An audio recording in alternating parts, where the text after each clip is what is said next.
Hello students, मैं निखिल गुप्ता स्वागत करता हूं आप सभी का इस वीडियो में, जिसमें हम लोग एक्सरसाइज 3.3 का बेसिक इंट्रोडक्शन मतलब कॉन्सेप्ट और उसके एग्जांपल से स्टार्ट करने जा रहे हैं। इस वीडियो में हम लोग pair of linear equation in two variables में सब्स्टिट्यूशन मेथड सीखेंगे कि कैसे सब्स्टिट्यूशन मेथड की हेल्प से pair of linear equation in two variables को सॉल्व किया जा सकता है। देखिए, हमने स्टार्टिंग में फर्स्ट लेक्चर में एक बार ये क्विक ओवरव्यू देखा था कि इस पूरे चैप्टर में हम लोग क्या सीखने वाले हैं। तो उसमें हमने देखा था कि मेथड जो सॉल्व करने के हैं वो दो मेथड्स हैं, एक तो ग्राफिकल मेथड है और एक एल्जेब्रिकल मेथड है। ग्राफिकल मेथड हम लोगों ने कर लिया है 3.1 और 3.2 एक्सरसाइज में डिटेल में हमने ग्राफ बहुत सारे बना करके देख लिए हैं कि कैसे ग्राफ की हेल्प से हम लोग दोनों इक्वेशंस को सॉल्व कर सकते हैं। लेकिन वो मेथड काफी बड़ा है, और भी मेथड्स हैं, एल्जेब्रिकल मेथड्स भी हैं कुछ, वो हम लोग अब स्टार्ट करने वाले हैं। तो आगे की एक्सरसाइजेस में ये तीन मेथड आपको देखने को मिलेंगे। एक तो सब्स्टिट्यूशन मेथड, वो हम 3.3 में सीख रहे हैं। नेक्स्ट 3.4 में एलिमिनेशन मेथड सीखेंगे। सेम इक्वेशंस को सॉल्व करने के लिए ही अलग अलग मेथड्स हैं, मतलब सेम इक्वेशंस, जैसे ये इक्वेशन में एग्जांपल ले रहा हूं, ये इक्वेशन जो हम लोग अभी फिलहाल सब्स्टिट्यूशन मेथड से सीखेंगे, सेम इन्हीं इक्वेशन को एलिमिनेशन मेथड से भी सॉल्व किया जा सकता है, सेम इन्हीं इक्वेशन को क्रॉस मल्टीप्लिकेशन मेथड से भी सॉल्व किया जा सकता है, और सेम इनको ही ग्राफिकल मेथड से भी सॉल्व किया जा सकता है। लेकिन अलग अलग सिचुएशन में अलग अलग मेथड्स हमें ईजी पड़ते हैं सॉल्व करने में, तो इसलिए हम लोग अलग अलग मेथड सीखते हैं, और जिस सिचुएशन में जो ईजी पड़ रहा होता है, जो हमें जल्दी समझ आ रहा होता है, वो हम अप्लाई करके आंसर निकाल सकते हैं। तो फिलहाल हम लोग सबसे पहले स्टार्ट कर रहे हैं सब्स्टिट्यूशन मेथड, फिर ये दो और पढ़ेंगे बाद में। तो सब्स्टिट्यूशन मेथड में हम लोग कैसे दो इक्वेशंस को सॉल्व कर सकते हैं, देखो स्टार्ट करेंगे इस एक छोटे से एग्जांपल के साथ में। ये मैंने एक छोटा सा एग्जांपल लिया है, एक्सरसाइज के एग्जांपल्स थोड़े से अच्छे हैं तो हम उनको एक तो एग्जांपल करने के बाद स्टार्ट करेंगे। दो एग्जांपल्स मैंने यहां पर लिए हैं सब्स्टिट्यूशन मेथड के, एक ये एग्जांपल है और उससे पहले इससे आसान एग्जांपल ये वाला लिया है। ठीक है, तो स्टार्ट करें। देखो, यहां पर सब्स्टिट्यूशन का मतलब होता है कि एक वैल्यू की जगह दूसरी वैल्यू रख देना, है ना, यहां से उठा करके उधर रख देना, सब्स्टिट्यूट कर देना, उसकी जगह कुछ और रख देना। तो हम क्या करते हैं यहां पर, किसी एक इक्वेशन से, दो इक्वेशन है यहां पर, एक ये इक्वेशन है एक ये इक्वेशन है, कोई सी भी एक इक्वेशन से चाहो तो आप x की वैल्यू निकाल लो, चाहो तो आप y की वैल्यू निकाल लो, जो आपको इजी पड़ रहा है निकालने में वो निकाल लो, x या y की वैल्यू निकाल करके दूसरी इक्वेशन में रख देते हैं। बस सब्स्टिट्यूशन में इतना ही होता है, एक से वैल्यू उठा करके दूसरे में सब्स्टिट्यूट कर दो उसकी जगह, बस इतना काम है और कुछ नहीं है। जैसे अभी मैं क्या कर रहा हूं, मैं इस फर्स्ट वाली इक्वेशन से x की वैल्यू निकालूंगा। x की वैल्यू निकालना बहुत ईजी है, तो मैं x की वैल्यू निकालूंगा और इस x की वैल्यू को मैं इस वाली इक्वेशन में सब्स्टिट्यूट कर दूंगा, रख दूंगा यहां पर। अपने आप आपके पास x और y के आंसर मिल जाएंगे, x और y की वैल्यूज मिल जाएंगी। ठीक है, तो इस इक्वेशन को मैं लिख रहा हूं पहले तो x minus 3y is equal to 2। अब यहां से आप x की वैल्यू निकाल लो तो x इज इक्वल टू आ जाएगा, ये माइनस 3y अगर उधर लें तो 2 प्लस 3y हो जाएगा। ये हमारी इक्वेशन नंबर 1 हो गई, है ना। इसको 1 मत लो, ऐसा करो 1 तो आप इसी को ले लो और इसको आप 2 ले लो और इसको आप ले लो 3 नंबर इक्वेशन। तो put the value of x into equation number 2, put this value in equation 2। Equation number 2 में अगर हम वैल्यू रखते हैं तो क्या बनेगा, ध्यान से देखो, ये है equation 2, 2x plus 5y is equal to 15। ये हमारी इक्वेशन नंबर 2 है। ठीक है, सो यहां से हम लोग ये x उठा करके यहां रख देंगे, ये x उठा करके यहां रख देंगे, तो इस x की जगह ये वैल्यू आएगी, बाकी किसी को नहीं छेड़ रहे हैं। तो क्या बन जाएगा, ये बन जाएगा 2 इंटू और ये 2 प्लस 3y प्लस में 5y और इक्वल में 15। ठीक है, सॉल्व कर लो जरा, इसको सॉल्व करोगे 2 इंटू 2 ये बन जाएगा 4, 2 इंटू 3 ये बन जाएगा 6y और ये 5y इक्वल में हो जाएगा 15। ठीक है, इसके बाद में यहां पर ये 4 तो एक बार के लिए ऐसे कैसे रहने दो, इसको थोड़ा सॉल्व कर लो। 6 एंड 5 11y हो जाएगा, इक्वल में 15 चल रहा है। अब इस 4 को हम उधर ले जाएं माइनस में, तो 11y is equal to 15 minus 4, that means 11y is equal to 11। So y is equal to 11/11 means 1। y की वैल्यू 1 आ गई, y की वैल्यू 1 आ गई। इस पूरे प्रोसीजर में और ये जो y की वैल्यू आई है हमेशा उसको इस इक्वेशन में रख दो जो हमने नई बनाई थी, थर्ड नंबर इक्वेशन, हमेशा, क्योंकि यहां पर डायरेक्ट y की वैल्यू रखते ही x मिल जाएगा। जरूरी नहीं है आप इसी इक्वेशन में रखो, आप ये y की वैल्यू इसमें रखोगे तो भी आंसर आ जाएगा, इसमें रखोगे तो भी आंसर आ जाएगा, इसमें रखोगे तो भी आंसर आ जाएगा, तीनों से x की वैल्यू इजीली निकल जाएगी। लेकिन यहां पर बना बनाया इक्वेशन रखा हुआ है जिसमें x इज इक्वल टू करके लिखा हुआ है साफ सुथरा, तो यहां पर रखने से जल्दी आंसर आएगा, फास्ट आंसर आ जाएगा, इजी पड़ेगा आपको। तो हम क्या करेंगे, put the value of y in equation number 3। Equation 3 में ये y की वैल्यू अगर हम रखते हैं तो x इज इक्वल टू क्या बन जाएगा, 2 + 3 इंटू y की वैल्यू 1, ये हो गया 1, that means 2 + 3 which is equal to 5। तो ये हमारा आंसर आ गया। क्या आंसर है, x is equal to 5 and y is equal to 1, ये आंसर आ गया।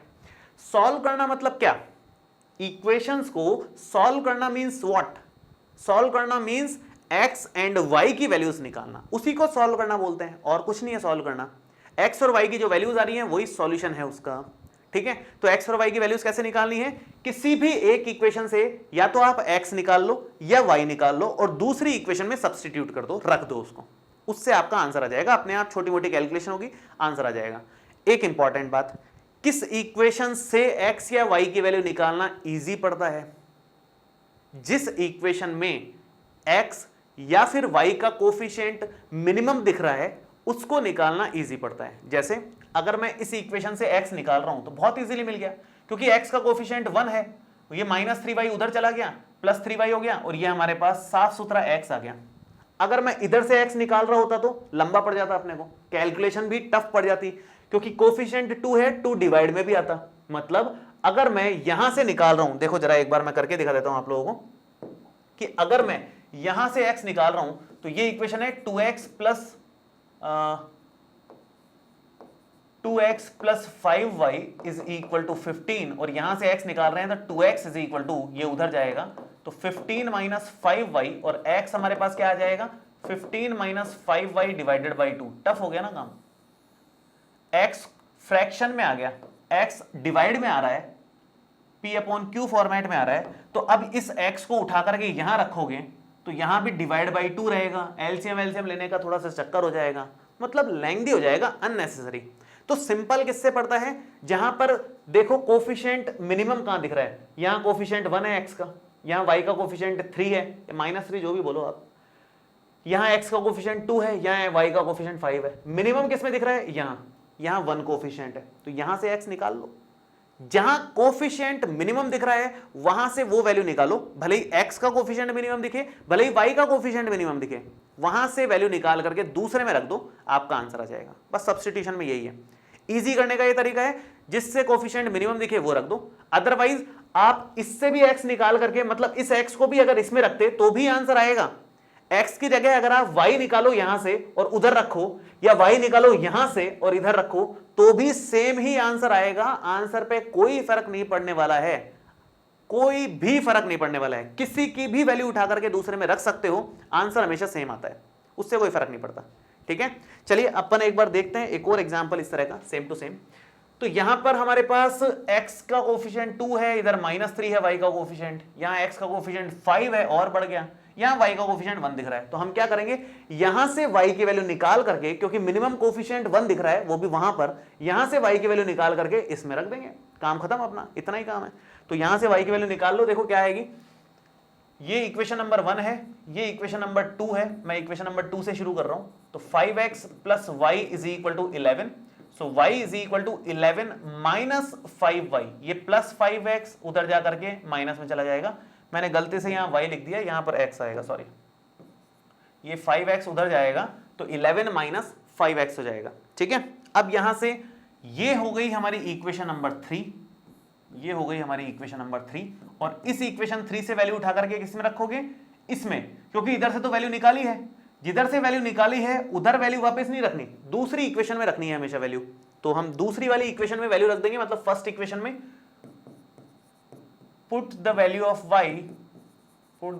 Of y in equation number 1, first equation में वैल्यू रख दो। फर्स्ट में रखोगे तो क्या बन जाएगा, 2x तो एज इट इज, माइनस में 3 एज इट इज, y की जगह आ जाएगा ये 11 माइनस 5x, ये हमने y की जगह रख दिया। ठीक है, इसके बाद में इक्वल में 3 है, ये इक्वल में 3 हो गया। एकदम सिंपल है काम। अब बेसिक सी कैलकुलेशन है वो कर लेते हैं। तो 2x minus 3 into 11 33, minus minus plus हो जाएगा, 3 into 5 15x and equal to 3। ये बेसिक सी कैलकुलेशन। अब क्या करना है, ये तो आप इस तरफ ले लो, माइनस वाली इधर आकर के प्लस हो जाएगी, और x वाली जो भी नंबर्स हैं वो यहां रह जाएंगे। तो क्या बन जाएगा यहां पर 2x एंड 15x मिलके 17x हो जाएगा, इक्वल में 3 प्लस 33 हो जाएगा, विच इज इक्वल टू 36। तो 17x इज इक्वल टू 36, तो 17 बन जाएगा, सॉरी x बन जाएगा अपना 36/17। ये हमारे x की वैल्यू आ गई। जरूरी नहीं है बहुत साफ सुथरी सी सिंपल इंटीजर आंसर आए, कभी कभी ऐसा फ्रैक्शन में मतलब रेशनल नंबर्स में भी आंसर आ सकता है, ऐसा हो सकता है, कोई दिक्कत नहीं है उसमें। जो भी आपका आंसर आया है वो उठा करके इस वाली इक्वेशन में रख दो, आपका y मिल जाएगा। तो यहां से हम लिख देते हैं कि put this value in equation number 3। Equation number 3 में ये वैल्यू अगर अपन रखते हैं तो ये बन जाएगा, देखो y is equal to 11 minus 5x, तो x ये रहा, तो 5 इंटू 36/17, और ये बन जाएगा 11 माइनस 36 इंटू 5, ये होता है आई थिंक 180, मेरे हिसाब से 180 आता है शायद, और ये हो जाएगा 17, एलसीएम लोगे तो ये हो जाएगा 170, नहीं ये हो जाएगा 7 एंड 8 187 आ जाएगा। 17 into 11 187 and minus 180 divided by 17 which is equal to 7/17। ये हमारा y की वैल्यू आ गई। सो x की वैल्यू है 36/17 और y की वैल्यू आ रही है 7/17। ये सिंपल कैलकुलेशन, ज्यादा कुछ मुश्किल बात नहीं थी, बस बेसिक कैलकुलेशन वाला पार्ट किया है वो लंबा गया है। बाकी सब्स्टिट्यूशन का मेथड तो सिंपल है, एक से वैल्यू उठाई हमने और दूसरी वाली इक्वेशन में रख दी, जिसकी भी वैल्यू निकाली है दूसरे में रख दी, सिंपल काम किया है। तो अब इससे रिलेटेड कुछ अपने पास एग्जांपल्स हैं, वो हम लोग एग्जांपल सॉल्व कर लेते हैं और फिर देखते हैं कैसे क्या आंसर निकाला जाता है। तो पहले एग्जांपल 3.3 का जो फर्स्ट एग्जांपल है, बेसिकली एग्जांपल नंबर 7 है वो, पूरी की पूरी 3rd चैप्टर का। तो उसका फर्स्ट एग्जांपल ये है कि solve the following pair of equations bye substitution method. Simple हम इन दोनों इक्वेशंस को सब्स्टिट्यूशन मेथड से सॉल्व करेंगे। दो इक्वेशंस दे रखी हैं और यहां पर साफ साफ आपको दिख रहा है कि यहां से x इजीली निकल जाएगा। क्यों? क्योंकि यहां x का कोएफिशिएंट 1 है, यहां x का कोएफिशिएंट 7 है, -15 है, 2 है, यहां 1 ही है, तो सबसे छोटा कौन? 1। अगर कहीं 1 नहीं दिखे तो कोई बात नहीं, सबसे छोटा वाला ले लो आप, तो वो इजी पड़ता है कैलकुलेशन में। यहां फिलहाल 1 दिख रहा है तो यहीं से हम लोग x की वैल्यू निकाल लेंगे। आप इसको इक्वेशन नंबर 1 ले लो, इसको आप इक्वेशन नंबर 2 ले लो, और यहां से नेक्स्ट लाइन में x is equal to 3 minus 2y कर लो, ये उधर आ गया, और ये हमारी इक्वेशन नंबर 3 हो गई। और ये वैल्यू उठा करके हम लोग इक्वेशन नंबर 1 में रख देंगे। Put this value of x in equation number 1। Equation number 1 में रखा तो 7x, x means this 3 minus 2y minus 15y और इक्वल में 2 हो गया। ठीक है, 7 into 3 minus 2y minus 15y is equal to 2। बस इसको सॉल्व कर लेना है। बेसिक कैलकुलेशन, एकदम आसान सी कैलकुलेशन है, ज्यादा कुछ नहीं है इसमें। 7 into 3 21 minus 7 into 2 14y minus 15y equal में 2 आ रहा है। सो ये 21 तो उधर ले जाओ और y वाला सेक्शन पूरा यहीं रहने दो। तो माइनस 14y और माइनस 15y मिलकर के माइनस का 29y हो जाएगा, और इक्वल में 2 माइनस 21 हो जाएगा वो, तो ये हो जाएगा माइनस में 29y is equal to minus 19। सबसे पहले तो माइनस से माइनस हटाओ, उसके बाद y की वैल्यू इजीली मिल रही है यहां से 19/29। ये हमारे पास आ गई y की वैल्यू। और जो y की वैल्यू हमारे पास आई है उस y की वैल्यू को उठा करके हम इक्वेशन नंबर 3 में रख देंगे, जैसा कि हम हमेशा करते हैं। जरूरी नहीं है 3 में रखो, आप इन दोनों से भी निकाल सकते हो, लेकिन इजी किससे पड़ेगा? इससे बढ़ेगा, तो इसलिए हम इससे करेंगे, सिंपल सी बात है। तो यहां से y 19/29, हालांकि वैल्यू बड़ी अजीबोगरीब सी आई है, बहुत गंदी सी वैल्यू है, लेकिन ठीक है जो भी है, अपन यहां पर रख करके इजीली आंसर निकाल लेंगे इसका। So put the value of y in equation number 3, equation number 3 में रख दो। So x is equal to 3 minus 2y, 2 into 19/29, 2 into 19/29, ये हमारे पास आ गया। So 3 minus 19 into 2 38 divided by 29, LCM लेना पड़ेगा, एलसीएम आ रहा है 29। सो 29 इंटू 3 87, 87 माइनस 38, और ये बन जाएगा हमारे पास 49/29, ये हमारा फाइनल आंसर आया। तो x की वैल्यू आ रही है 49/29 और y की वैल्यू आ रही है 19/29। बेसिक से कैलकुलेशन करिए, बहुत ज्यादा कुछ काम नहीं किया है मेरे ख्याल से। अब आपको सब्स्टिट्यूशन मेथड क्लियर हो गया होगा। तो अब इससे रिलेटेड और एग्जांपल्स कर लेते हैं। अब हमारे पास वर्ड प्रॉब्लम्स हैं, मतलब डायरेक्ट इक्वेशन आए उनको तो सॉल्व करना आपने सीख लिया है, लेकिन एग्जाम में डायरेक्ट इक्वेशन नहीं आती हैं। जनरली इस तरह की वर्ड प्रॉब्लम्स आती हैं, जैसे कि यहां पर लिखा हुआ है। ये वर्ड प्रॉब्लम ऑलरेडी हम लोग सॉल्व कर चुके हैं। 3.1 एक्सरसाइज का फर्स्ट नंबर क्वेश्चन है, लेकिन एग्जाम्पल 8 में इसने लिखा है कि 3.1 एक्सरसाइज का जो फर्स्ट नंबर क्वेश्चन है उसको आप सब्स्टिट्यूशन मेथड से सॉल्व करो, क्योंकि 3.1 एक्सरसाइज में तो केवल इक्वेशन बना करके छोड़ा था अपन ने और उसके ग्राफ बनाए थे। तो अब यहां सब्स्टिट्यूशन मेथड से सेम उसको सॉल्व करना है। तो कैसे करेंगे देखो, स्टार्ट करते हैं। पहले हम लोग वापस से इसकी इक्वेशन बनाना सीख लेते हैं, अपनी प्रैक्टिस हो जाएगी वापस से, क्योंकि क्वेश्चन काफी अच्छा है, एज से रिलेटेड क्वेश्चन है। जो भी एज से रिलेटेड क्वेश्चन होते हैं उनके लिए मैंने बताया था कि टेबल बना करके हम लोग उसको सॉल्व करेंगे। इजी पड़ेगा, बहुत इजी पड़ता है। फिक्स पैटर्न से करेंगे हमेशा हम लोग। एज से रिलेटेड कोई भी क्वेश्चन आ जाए, भले ही 3rd चैप्टर में आ जाए, भले ही 4th चैप्टर में आ जाए, 4th में भी आएंगे इस तरह के क्वेश्चन, आपके क्वाड्रेटिक इक्वेशन वाले चैप्टर में भी आएंगे, लेकिन जिसमें भी आए अपन सेम मेथड से ही चलेंगे। तो यहां पर हम लोग स्टार्ट कर रहे हैं। देखो, Aftab tales his daughter 7 years ago I was 7 times as old as you were then. Also 3 years from now I shall be 3 times as old as you will be. Find present age of Aftab है, ये आफ्ताब है, इसको correct कर लेना, Aftab and his daughter. तो आफ्ताब और उसकी daughter की हमें अभी प्रेजेंट एज बतानी है। तो ठीक है, हमें क्वेश्चन पहली बार में पढ़ करके किन किन चीजों की जरूरत पड़ती है, एक तो कौन कौन लोग हैं उनकी जरूरत पड़ती है, क्योंकि उनको हम यहां पर लिखते हैं। तो 2 लोग दिख रहे हैं अपने को, एक तो दिख रहा है आफ्ताब, ये आफ्ताब लिख लिया, और एक उसकी डॉटर दिख रही है। आफ्ताब और उसकी डॉटर हमने यहां पर लिख ली। अब यहां पर सबसे पहले कॉलम बनता है प्रेजेंट एज का, प्रेजेंट एज का कॉलम पहले बनता है। उसके बाद कॉलम बनता है किस किस एज की बात चल रही है। 7 years ago की बात चल रही है और 3 years फ्रॉम नाउ की बात चल रही है। तो 7 साल पहले, 3 साल बाद की बातें चल रही है। जिस जिसकी भी बात चल रही है यहां पर लिख लो। प्रेजेंट एज जरूर लिखना है, वो अपनी तरफ से लिख लेना है हमेशा।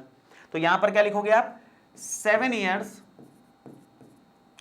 years ago और 3 years from now, 3 years after, 3 years after या फ्रॉम नाउ, जो भी लिखना चाहो आप, एक ही बात है, ठीक है।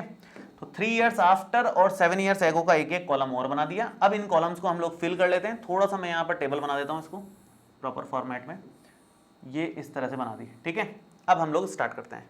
थोड़ा सा ज़्यादा बना दिया मैंने इसको, ऐसा लग रहा है, इसको थोड़ा छोटा कर लेते हैं, एक इक्वेशन, ताकि मैं यहाँ भी बना दूँ, सही रहेगा उससे। चलिए स्टार्ट करते हैं। सबसे पहले तो प्रेजेंट एज हमेशा अज्यूम कर लेनी है x एंड y, उसमें कुछ सोचने की जरूरत नहीं है।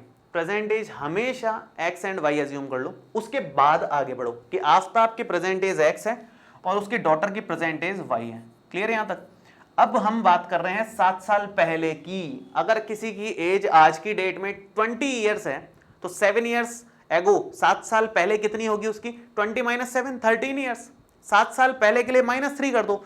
3 साल बाद एज जाननी है तो +3 कर दो। आज कोई 10 साल का है, 3 साल बाद 13 साल का हो जाएगा। सिंपल सी कैलकुलेशन है। तो यहां पर बेसिक सी कैलकुलेशन चलती है। अगर आफ्ताब आज की डेट में x ईयर्स का है, आज की डेट में अगर x ईयर्स का है तो 7 साल पहले x - 7 ईयर्स का रहा होगा, और 3 साल बाद आज कोई x ईयर्स का है तो 3 ईयर्स आफ्टर, 3 साल के बाद वो x + 3 ईयर्स का हो जाएगा, x + 3 ईयर्स का हो जाएगा। बेसिक सी कैलकुलेशन।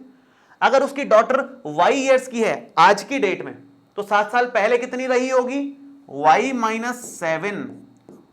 और आज अगर ये y ईयर्स की है तो 3 साल बाद कितनी हो जाएगी, y प्लस 3, 3 साल बढ़ जाएंगे, सो y प्लस 3 हो जाएगी। ये हमने टेबल कंप्लीट कर ली। तो हमने इसको पढ़ करके किन किन चीजों की जरूरत पड़ी अपने को, एक तो जो अंडरलाइन कर रखी है आफ्ताब एंड डॉटर, और एक जो कलर चेंज कर रखा है 7 years ago and 3 years from now, इन दो की जरूरत पड़ी अपने को, बस और किसी की जरूरत नहीं पड़ी। इन दो से काम चल गया अपना। अब हम लोग पढ़ेंगे इक्वेशन बनाने के लिए, टेबल की हेल्प से कैसे इक्वेशन बनानी है, उसके लिए अब सेंटेंस पढ़ना पड़ेगा पूरा अपने को। ठीक है, शुरू करते हैं। सबसे पहले इसने बोला 7 ईयर्स एगो, मतलब इस वाले सेगमेंट की बात चल रही है, इस वाले कॉलम की बात चल रही है। 7 ईयर्स एगो क्या बोला है इसने, आफ्ताब भी कह रहा है अपनी डॉटर से कि आई means what, I means what, I means Aftab means x, x भी नहीं, एक्स माइनस 7 बेसिकली, 7 ईयर्स एगो की बात चल रही है, आई मींस एक्स माइनस 7। ठीक है, यहीं लिख देता हूं मैं, x minus 7। I was 7 times as old as you were then. You means y minus 7. You means daughter. तो आफ्ताब कह रहे हैं कि मैं 7 साल पहले तुमसे 7 गुनी एज का था, 7 टाइम्स थी मेरी एज, ऐसा उसने अपनी डॉटर को बोला। तो इसका मतलब क्या हो गया, आफ्ताब की age that means x minus 7 is equal to 7 times daughter's age which is y minus 7। I was 7 times, मतलब x माइनस 7 जो है वो 7 टाइम्स होगा किसके, y माइनस 7 के। तो x माइनस 7 7 टाइम्स हो गया y माइनस 7 के। एक इक्वेशन यहां से इजीली मिल जाएगी अपने को, और दूसरी इक्वेशन कहां से मिलेगी, 3 इयर्स फ्रॉम नाउ, मतलब इस वाले कॉलम की बात चल रही है अब, 3 years from now.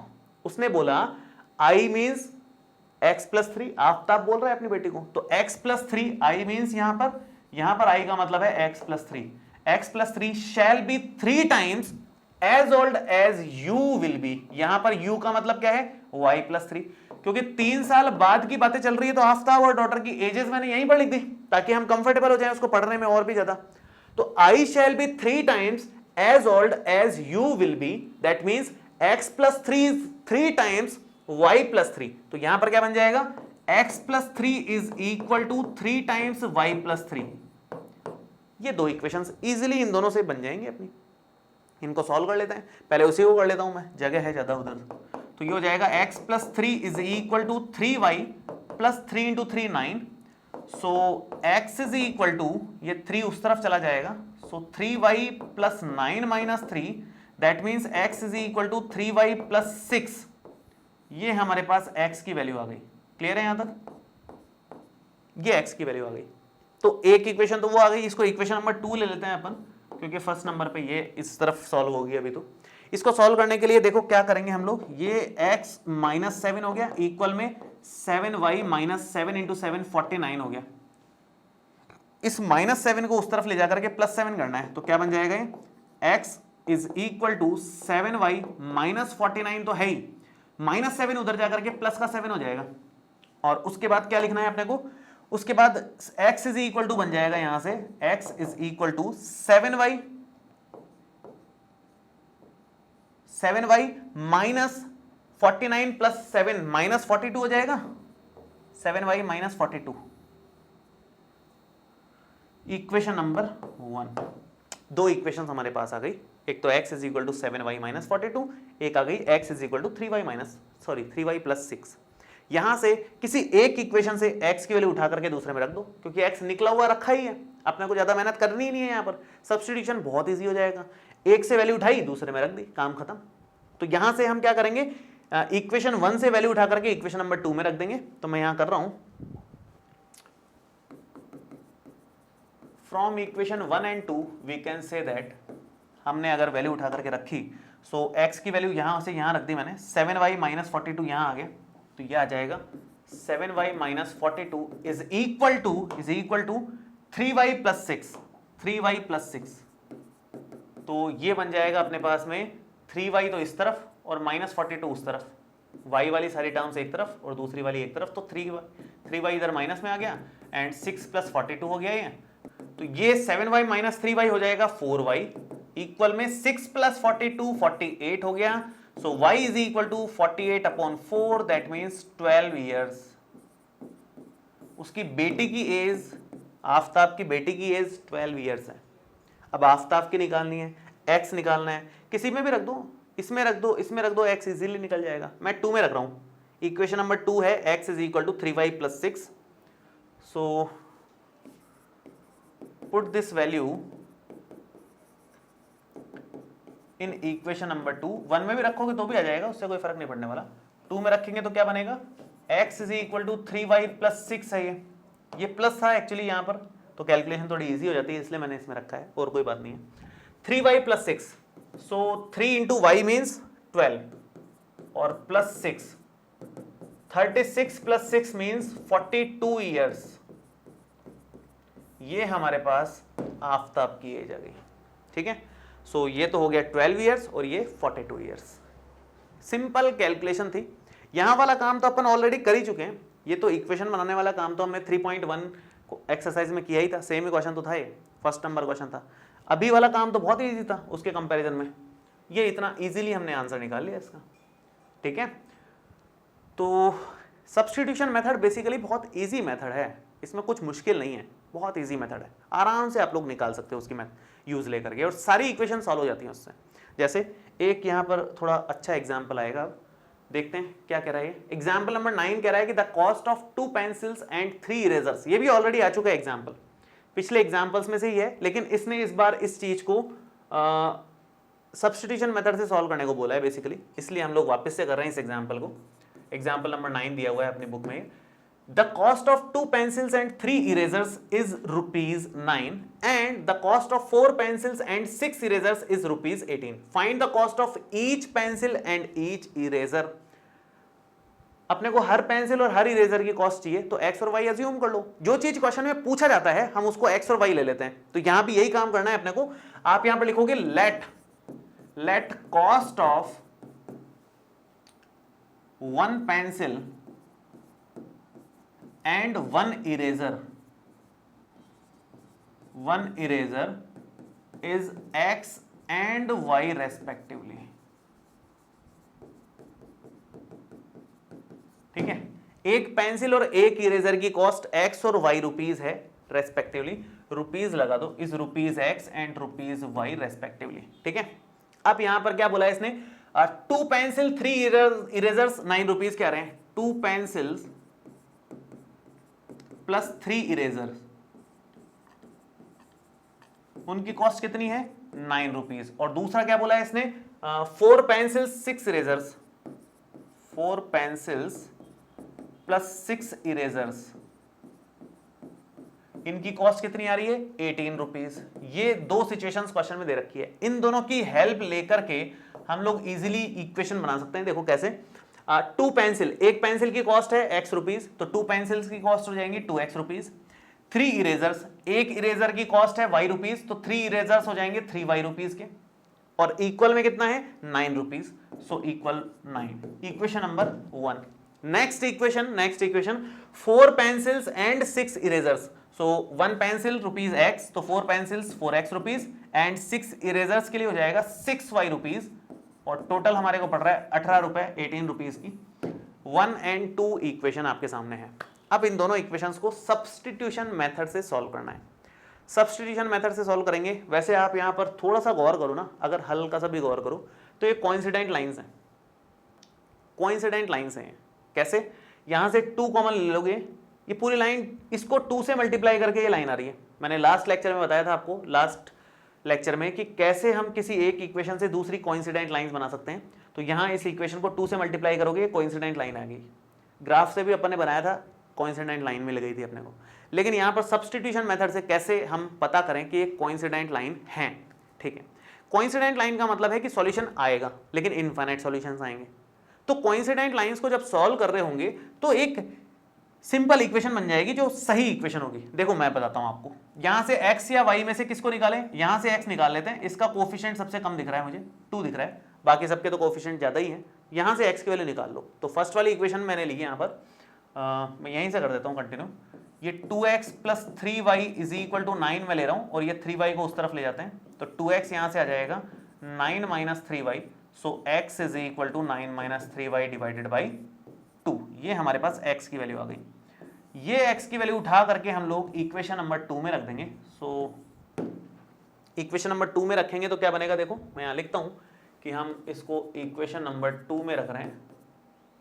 Equation number 2 में रख रहे हैं तो 4x means 4 into this 9 minus 3y by 2, so 4 into 9 minus 3y by 2 और बाकी चीजें एज इट इज। बाकी चीजें क्या है, 6y and 18, so plus 6y and equal में 18। देखो जरा कितना बन रहा है, ये 4 से इसको कैंसिल किया 2 टाइम्स, तो ये हो गया 2 इंटू 9 माइनस 3y प्लस में 6y is equal to 18।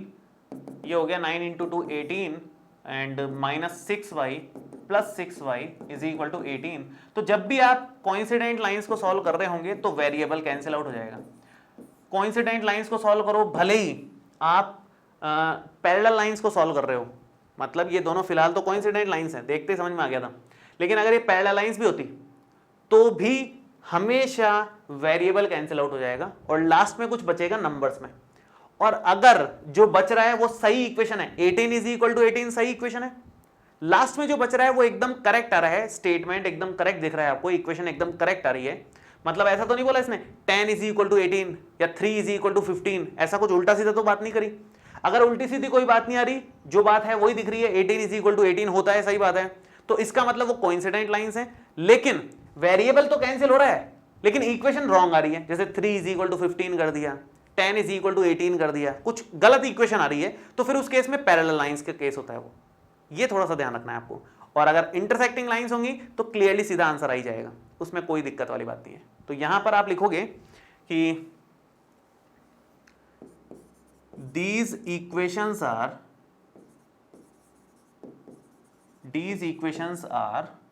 coincident lines,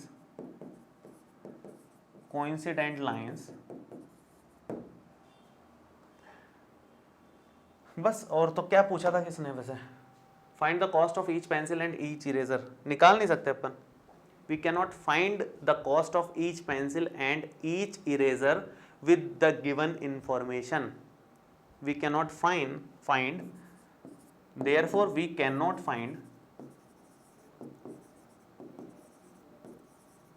cost of each pencil, मैं उधर लिख देता हूं, each pencil and each eraser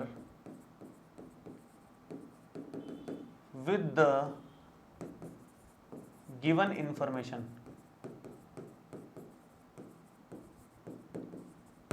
ठीक है, ये हमारे पास बात आ गई, बस ऐसा करना है। और लास्ट में इक्वेशन रॉन्ग आ जाए तो भी सेम सिचुएशन, बस यहाँ लिख दोगे कि ये पैरेलल लाइंस हैं, हम इस इंफॉर्मेशन से आंसर नहीं निकाल सकते भाई, पूरा इंफॉर्मेशन और चाहिए। ऐसा ही अब एक एग्जाम्पल करते हैं और लास्ट एग्जाम्पल है, वैसे ही लास्ट एग्जाम्पल है एग्जाम्पल नंबर 10, उसके बाद एक्सरसाइज के क्वेश्चन स्टार्ट हो जाएंगे, वो आप आराम से होमवर्क में कर सकते हो, कोई दिक्कत नहीं है उसमें। ठीक है, तो देखिए स्टार्ट करते हैं। Let us consider the example 3 of section 3.2। वापस से पुराना एग्जाम्पल ही ले रहे हैं, 2 ट्रेन्स का एग्जाम्पल था। 2 rails are represented by the equations, 2 equations दे रखी हैं। Represent this situation geometrically। Geometrically तो एक्चुअली उसमें रिप्रेजेंट करने को बोला था, फिलहाल हमें geometrically रिप्रेजेंट नहीं करना, अपने को बस ये बताना है will the rails cross each other। Rails एक दूसरे को क्रॉस करेंगे क्या, इंटरसेक्ट करेंगे क्या, ये अपने को बताना है। तो उसके लिए हमें इन दोनों को सॉल्व करना होगा। अगर इसका यूनिक सॉल्यूशन आ गया सब्स्टिट्यूशन मेथड से, इसका मतलब ये क्रॉस कर रही है। अगर ये पैरेलल आ गई तो पैरेलल में क्रॉस नहीं कर रही है वो, तो हम चेक करते हैं इन दोनों को सॉल्व करके कि क्या सिचुएशन क्रिएट हो रही है। ठीक है, शुरू करते हैं। देखो, तो सबसे पहले हम लोग दोनों इक्वेशंस को लिखते हैं। यहां पर एक इक्वेशन है x plus 2y minus 4 is equal to 0, equation number 1, और सेकेंड इक्वेशन है 2x plus 4y minus 12, 2x plus 4y minus 12 is equal to 0, ये इक्वेशन नंबर 2 हो गई। क्लियर है यहां तक? अब हमें सॉल्व करना है सब्स्टिट्यूशन से, तो हम देखेंगे कि भाई किसका कोफिशिएंट सबसे कम दिख रहा है। x का कोफिशिएंट यहाँ 1 है, यहाँ y का कोफिशिएंट 2 दिख रहा है, यहाँ 2 है, यहाँ 4 है, सबसे कम कोफिशिएंट यही दिख रहा है। तो यहाँ से x की वैल्यू निकालो और दूसरी वाली इक्वेशन में रख दो।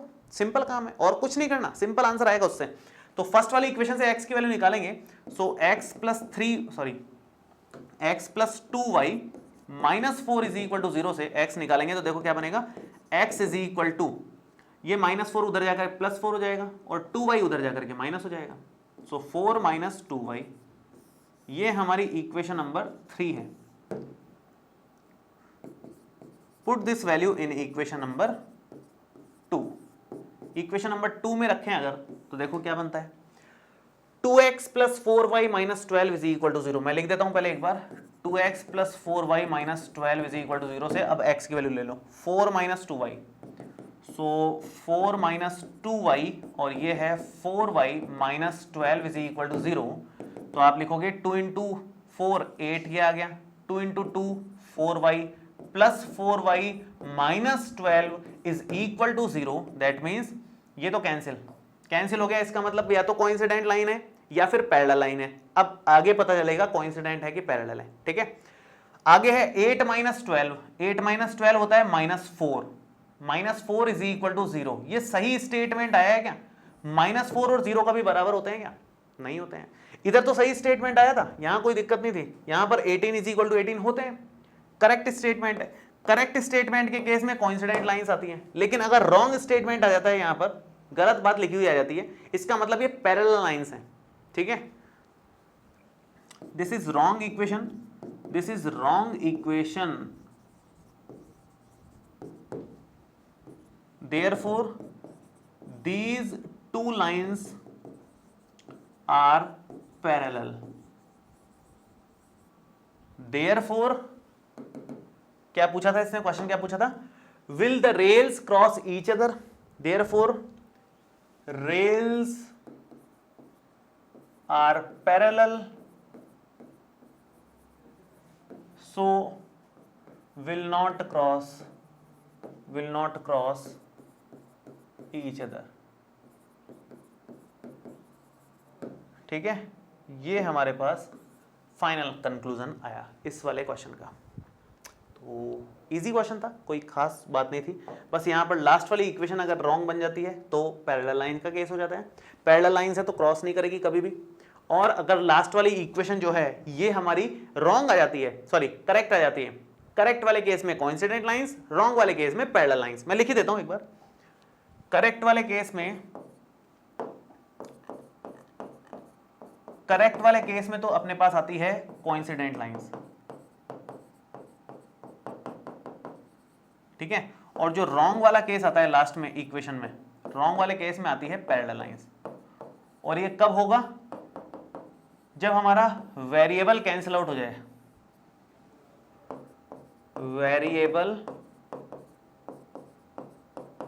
कैंसिल आउट, देन आप इक्वेशन चेक करो, इक्वेशन करेक्ट है कि इनकरेक्ट है। तो ये प्रोसीजर है, ठीक है। तो ये हमने 3.3 के एग्जांपल्स हमने कंप्लीट कर लिए हैं, सब्स्टिट्यूशन मेथड के एग्जांपल्स पूरे के पूरे कंप्लीट कर लिए हैं। अब एक्सरसाइज के क्वेश्चंस की बारी है, वो हम लोग नेक्स्ट लेक्चर में डिस्कस करेंगे।